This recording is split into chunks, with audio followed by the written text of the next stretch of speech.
Assalamualaikum warahmatullahi wabarakatuh. Halo everyone. Perkenalkan nih, nama saya Dinda Astri dengan NIM 24002103. Saya dari program studi administrasi pendidikan. Nah, kali ini saya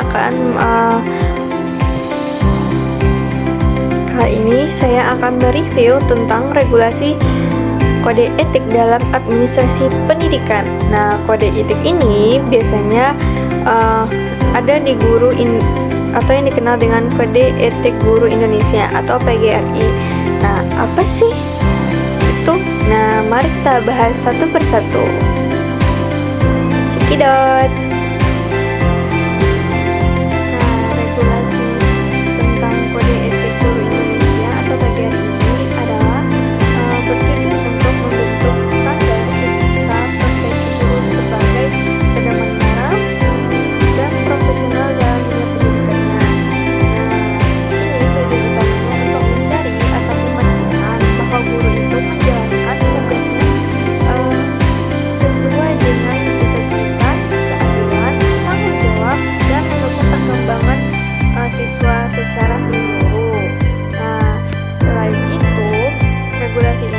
Bertujuan untuk mencegah praktik tidak etis seperti diskriminasi, adanya korupsi, adanya pelanggaran privasi yang membuat rusaknya kepercayaan publik terhadap profesi guru ini.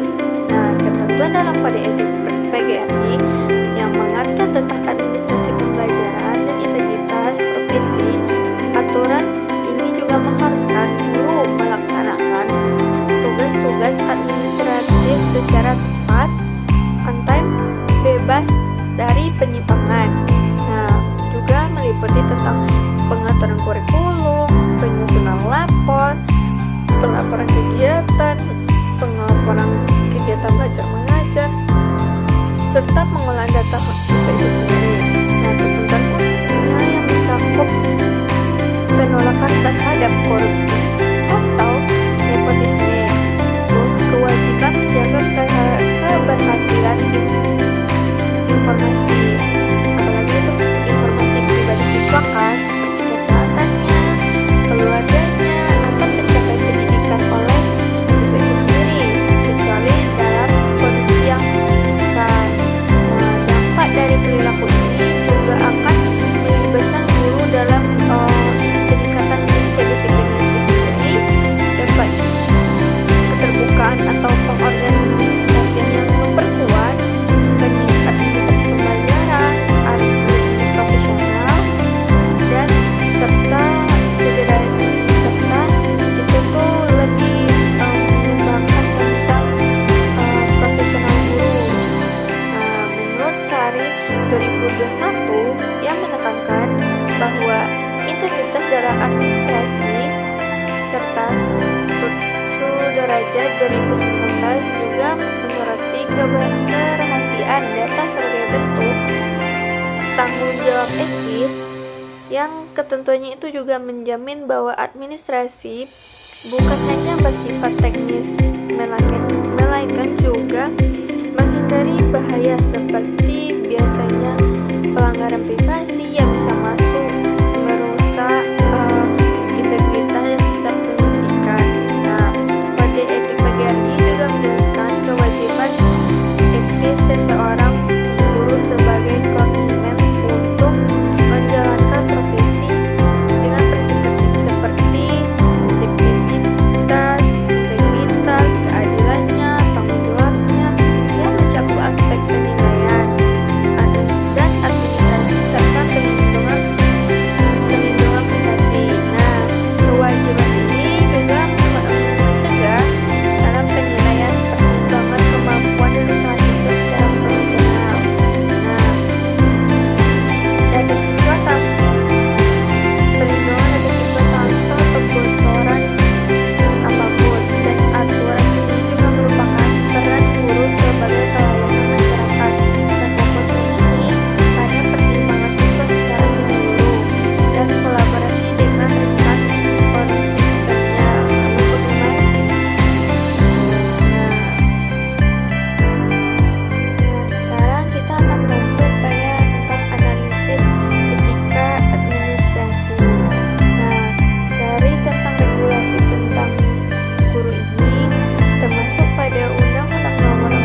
diperbarui sesuai dengan tuntutan kurikulum dan tuntutan peserta didik.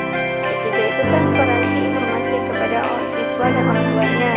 Nah, dalam rumusan kode etik disebutkan bahwa guru memelihara hubungan baik dengan orang tua, murid, dan masyarakat sekitarnya untuk membina peran serta rasa tugas tanggung jawabnya bersama dan terhadap pendidikan. Transparansi dan tentang informasi ini berpusat pada perkembangan belajar, kendala yang dialami oleh siswa, serta hasil penilaian yang merupakan bagian dari membangun hubungan baik yang dimaksud.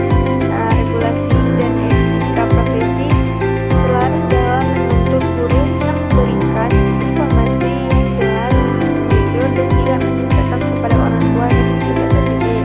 Tidak hanya keempat itu tindakan tidak adanya tindakan diskriminasi, di mana etika profesi guru ini menekankan bahwa guru yang menjadi teladan yang menciptakan suasana sekolah yang sebaiknya, di mana menunjang keberhasilan mata pelajaran yang ada, suasana belajar yang ideal masyarakat, tidak adanya diskriminasi berdasarkan gender, latar belakang, perilaku, atau kemampuannya, atau faktor lainnya. Nah, selain itu, indikator perilaku dari pendidikan dari agama seperti integritas, profesionalitas, dan keteladanan menuntut guru memperlakukan setiap peserta didik secara adil. Oleh karena itu, regulasi tentang kewajiban guru melayani setiap peserta didik selaras dengan etika dan menghindari perilaku diskriminasi. Nah, selanjutnya tentang kerahasiaan data pribadi, di mana kode etik mewajibkan guru menjaga informasi yang diperoleh dari peserta didik, berusaha memperoleh informasi tentang peserta didik sebagai bahan pendampingan atau pembinaan, dan kewajiban tersebut secara etis. Menuntut guru juga menjaga tentang kerahasiaan data pribadi yang dikumpulkan. Informasi tersebut tidak boleh disalahgunakan atau disebarluaskan tanpa ada tujuan pendidikan. Nah, hal ini juga sejalan dengan nilai integritas dalam indikator kerja Kementerian Agama yang menekankan tanggung jawab moral dalam menjalankan tugas. Nah, lalu bagaimana sih contoh penerapan kode etik dalam praktik guru? Nah, dalam praktik guru ini di sekolah, guru menerapkan aturan atau kode etik yang menjadikan nilai-nilai etika sebagai perilaku dalam seluruh aktivitas pendidikan. Nah, kode etik ini berfungsi sebagai landasan membimbing atau sebagai pedoman perilaku yang harus menghayati membimbingnya, membimbing siswa, mengajar, melatih, dan pembinaan peserta didik itu.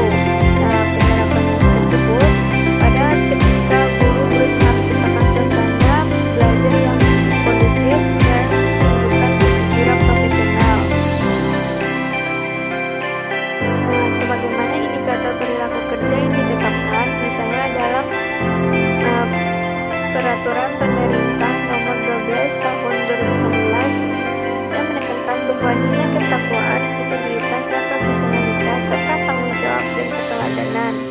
Nah, ini tuh menuntut ketika seorang guru dikenal sebagai sanksi moral, dikenakan sanksi moral sehingga sanksi pembinaan jika aturan kode etik tidak dijalankan. Nah, bahkan juga bisa dikeluarkan dari profesi jika pelanggaran tergolong berat.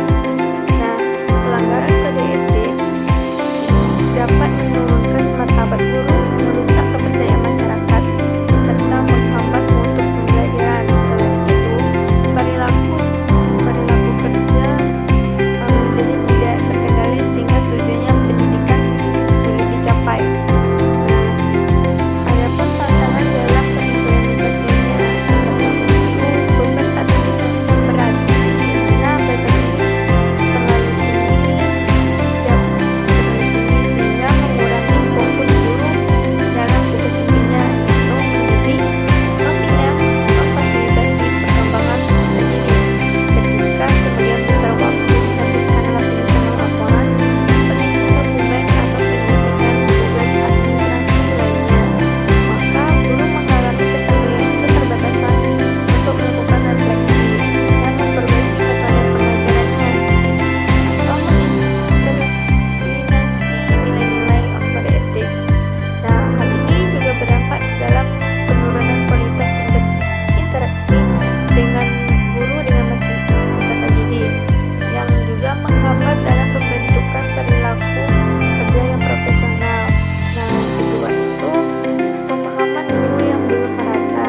pada bagian perilaku kerja.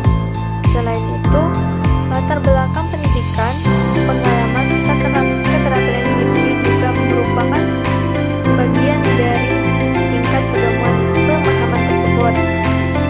Ketika tidak merata pemahaman ini juga menjadi tantangan dalam membangun budaya kerja yang harmonis, profesional di lingkungan sekolah.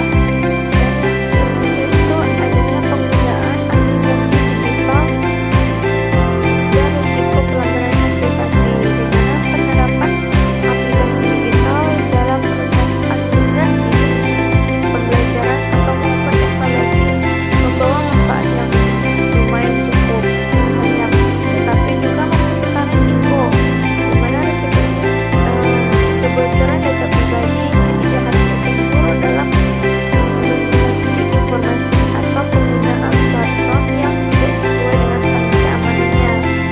Tantangan ini menunjukkan bahwa pengguna platform tidak dituntut menguasai kompetensi pedagogik, tetapi juga tentang literasi digital dan pemahaman etik dalam perlindungan data. Ketika guru tidak memiliki kecakapan digital yang memadai,